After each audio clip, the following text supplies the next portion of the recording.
مؤتمر ستار وتجمع نساء زنوبيا ضمن فعاليات الحملة النسائية السورية. نرحب بكم جميعا في هذه الندوة الحوارية التي تأتي ضمن فعاليات الحملة النسائية السورية التي انطلقت تحت شعار بتحرف النساء سنبني سوريا حرة ديمقراطية لا مركزية. والآن ندعو الجميع للوقوف دقيقة صمت على أرواح الشهداء.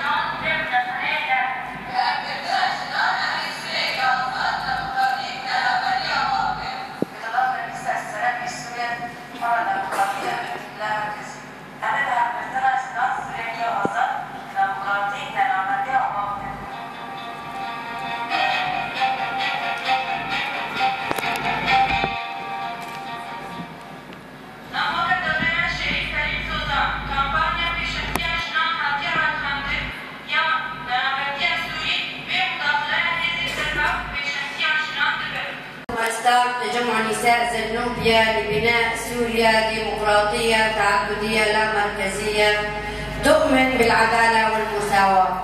ونشكر جميع النساء التي تتضامن مع هذه الحملة. المرأة الحياة الحرية. وفي ظل استمرار العنف وتهميش دور المرأة وتراجع صوتها في الساحة السياسية والاجتماعية، نرى حاجة ماسة إلى تحويل طاقة النساء إلى قوى سياسية منظمة قادرة على رسم مستقبل عادل وديمقراطي للبلاد. ما زال حضورها في العملية السياسية ضعيفا وما زالت تقصى من مواقع القرار، في حين أن الديمقراطية الحقيقية لا يمكن أن تتحقق دون مشاركة النساء في صنعها. صياغة توصيات عملية تسهم في تعزيز مشاركة النساء في مستقبل سوريا الديمقراطية. المحور الأول: نماذج المركزية واللامركزية تقدمه الرفيقة أمينة أورسي الناطقة في العلاقات الدبلوماسية في مؤتمر ستار. المحور الثاني تقدمه المحامية ندى ملكي المواد القانونية لتطبيق اللامركزية. طبعا والآن ندعو الرفيقة أمينة أورسي لإلقاء محورها، فتفضل مشكورة. المتابعين للوضع السوري والمشاريع المطروحة على الطاولات وراء الطاولات جميعها لا تصب في مصلحة السوريين ولا تساهم في الاستقرار والأمن والعدالة بسوريا، لأننا نحن السوريين ندرى بواقعنا أكثر من الجميع. في الحقيقة عندما نركز على المفهوم اللامركزية كمطلب أغلبية السوريين فتأتي بناء على عدة معطيات، بناء على قراءة الواقع السوري جغرافيا اقتصاديا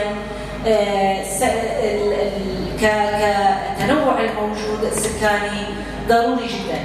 فلذلك سوريا بشكل مختصر عندما يتم اسم سوريا فسوريا معروفة لدى الجميع بتميزها بالتعددية القومية: عرب، كرد، سريان، آشور، وبنفس الوقت بتعدديتها الطائفية: مسلمين، سنة، علويين، مسيحيون، إسماعيليون، دروز.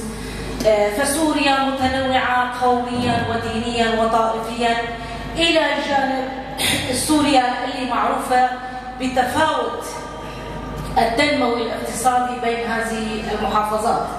فالداخل تتميز عن الساحل من الناحية الاقتصادية، الساحل تختلف عن الجزيرة بمواردها الاقتصادية، وأيضا الجنوب.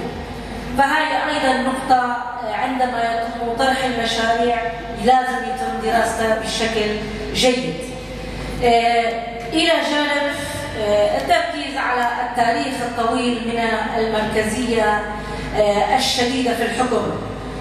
طبعا من خلال 54 عاما من حكم البعث فعانت أغلب المناطق السورية من السياسات التهميش الاقتصادي، من السياسات التهميش التعليم العالي وما غيرها.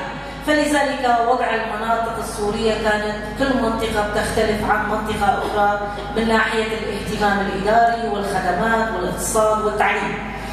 إلى جانب أنه نحن بنركز عندما نسلط الضوء على التنوع السوري السكاني، على التفاوت الاقتصادي، على الحكم الطويل من الاستبداد، الحكم المركزي هو النظام الاستبدادي والتهميش اللي يعاني منه. نرجع نطرح الشيء اللي بيناسب الشعب السوري بمختلف مكوناتها حاليا. فالواقع السوري يعني بجملة مختصرة نستطيع أن نقول الواقع اللي يجعل النظام المركزي التقليدي غير ملائم، رغم أنه في بعض العقليات الساطعة عم تصر على المركزية، ونحن اللي أغلب شعوب المنطقة بنعتبرها حكم مركزي تقليدي غير ملائم، وطبعا ما بتساهم ببناء الديمقراطية والاستقرار في سوريا. فمن أجل سوريا بناء سوريا دولة ديمقراطية متوازنة، فسوريا بحاجة إلى نظام جديد بحيث يشارك فيها كافة المكونات، الشعب السوري، الثقافات الموجودة، الطوائف الموجودة. وضروري جدا أن تكون سوريا أو الشعب السوري يتحلى يعني مثلما يقع على عاتقه واجبات اتجاه بناء سوريا، بنفس الوقت لازم يكون حقوقه أيضا مضمونة في الدستور السوري الجديد. ونحن كمقاطعات محررة بهذه المناطق نحن عشنا تجربة المركزية وعشنا تجربة اللامركزية، وأي رفيقة فينا وأي شخص موجود، أي فرد وعضو موجود بالمجتمع هو يحسن يقيم الواقع اللي نحن كنا نعيشه بزمن المركزية وبزمن اللامركزية. نحن عانينا من الظلم، عانينا من التهميش. المركزية دائما هي اللي تخدم السلطة وتخدم أفكار السلطة، وهي فقط تجي لمطالب السلطة والحكم الدكتاتوري اللي هو دائما يجي لتلبية احتياج مكون واحد، قومية واحدة، علم واحد، رأي واحد، إيديولوجية واحدة معينة تطرح على الشعب ويحرم المجتمع بمكوناته بأطيافه من حقه، حتى حقه بالتعبير ما يكون موجود. نحن عشنا هذا الواقع، والحقيقة هو كان واقع مرير جدا، لأنه التهميش اللي عانيناه بهاي المقاطعات والمحافظات اللي كانت هي تسمياتها كمحافظات، وخاصة كمرأة لما نحكي عن واقع المرأة المعاش في ظل هذه المقاطعات كانت تعاني من التهميش، من الظلم. أبسط الحقوق هي ما عندها حقوقها حتى بالتعليم أو بالعمل، كان مجالات العمل للمرأة هي مجالات محدودة. يكون له قانون مركزي. حكي زميلي عن الدفاع، قانون الدفاع وقانون الخارجي ويمثل ويقارن بالقانون الدولي، يجب أن يكون هذا مركزي. وأيضا قانون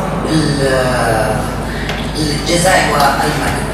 هلا عندنا احنا بالنسبة للقوانين أنا ما راح أزعجكم كثير، لأنه معروف أن القوانين تكون مناقشة القوانين جامدة وممكن تبعث الملل وواحد ممكن ما تكون مفهومة، لكن راح أحكي أنا بالأساسية.